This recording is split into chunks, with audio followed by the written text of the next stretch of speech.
O cerco está se fechando, e agora o próprio sistema global parece reagir ao autoritarismo brasileiro.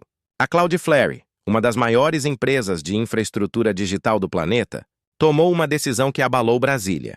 Derrubou o site do escritório de advocacia de Viviane Barcy de Moraes, esposa do ministro Alexandre de Moraes. A ironia é quase poética.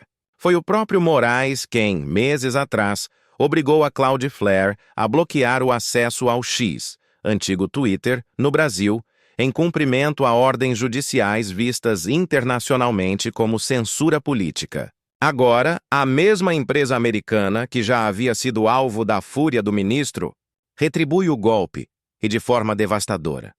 O domínio barcydemorais.com.br ficou fora do ar. Atingido indiretamente pelas sanções da Lei Magnitsky, que foram impostas pelo governo dos Estados Unidos à própria Viviane Barcy. As acusações são graves.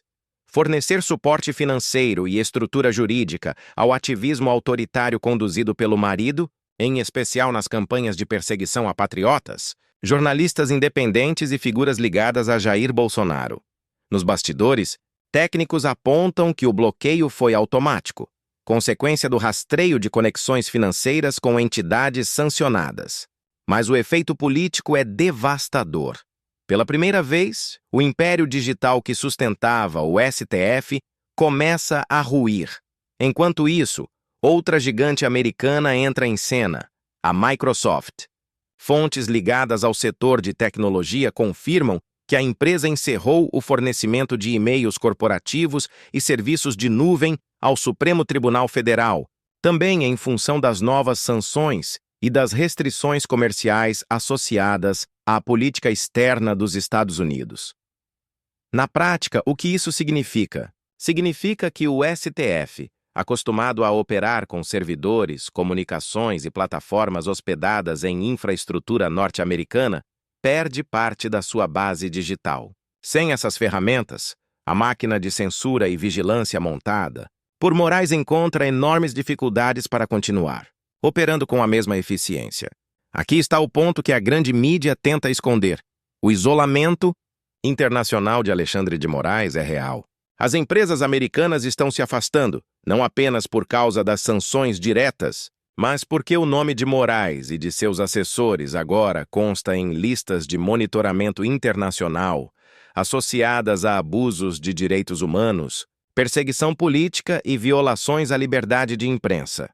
O caso da Cloudflare foi o primeiro grande sinal público dessa ruptura. A empresa, conhecida por defender a neutralidade da rede e proteger sites contra a censura, foi pressionada no passado a acatar as ordens do STF, que visavam bloquear perfis conservadores e ocultar informações que contrariavam a narrativa do governo.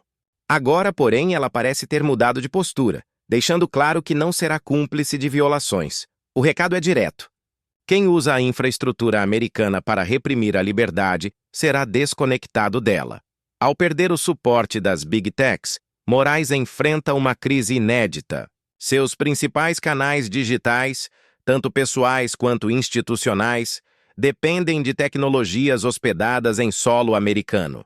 O bloqueio ao site de sua esposa é apenas o começo de uma reação em cadeia que pode afetar sistemas internos do STF, comunicações criptografadas e serviços de segurança de dados.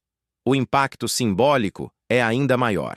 Enquanto Moraes e seus aliados tentam pintar as sanções como interferência estrangeira, o povo brasileiro vê o movimento como um gesto de justiça internacional.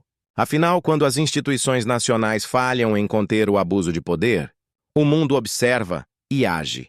A Lei Magnitsky, usada pelos Estados Unidos nesse caso, é uma ferramenta criada para punir agentes públicos envolvidos em corrupção e violações de direitos humanos. Ela permite congelar bens, revogar vistos e impedir transações financeiras internacionais.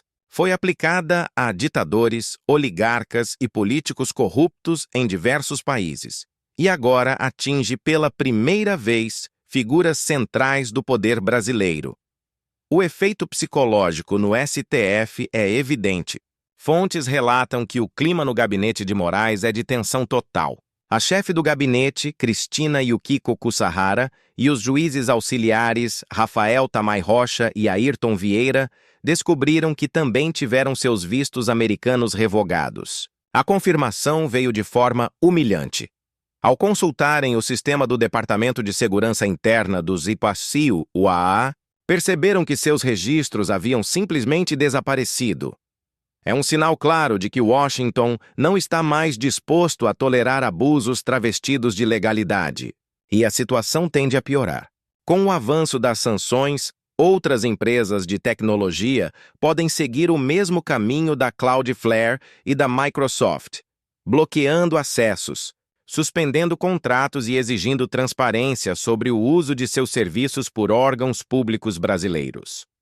A consequência disso é profunda. O STF perde seu poder digital. Sem os servidores internacionais, sem suporte técnico estrangeiro e sob vigilância internacional, a Corte de Moraes se torna uma fortaleza isolada, sem aliados nem credibilidade. Enquanto isso, a população brasileira começa a respirar um pouco mais aliviada. A internet, que vinha sendo vigiada, censurada e punida sob o pretexto de combater fake news, volta a se abrir. Canais conservadores, jornalistas independentes e formadores de opinião encontram espaço para voltar a falar sem medo de retaliação judicial. A cada nova ação internacional, a engrenagem autoritária perde força. O bloqueio de um site pode parecer pequeno, mas representa o início de uma virada histórica, o momento em que o poder global se recusa a sustentar um regime que usa o discurso da democracia para impor censura. Alexandre de Moraes, antes intocável, agora enfrenta o mesmo sistema que tentou dominar. E se depender das Big Techs e das pressões diplomáticas que crescem nos bastidores, essa queda pode ser apenas uma questão de tempo. O Brasil assiste, pela primeira vez, à erosão internacional do autoritarismo doméstico. E como toda ditadura, ela começa a cair exatamente por onde se sustentava, pela tecnologia, pela influência e pelo medo.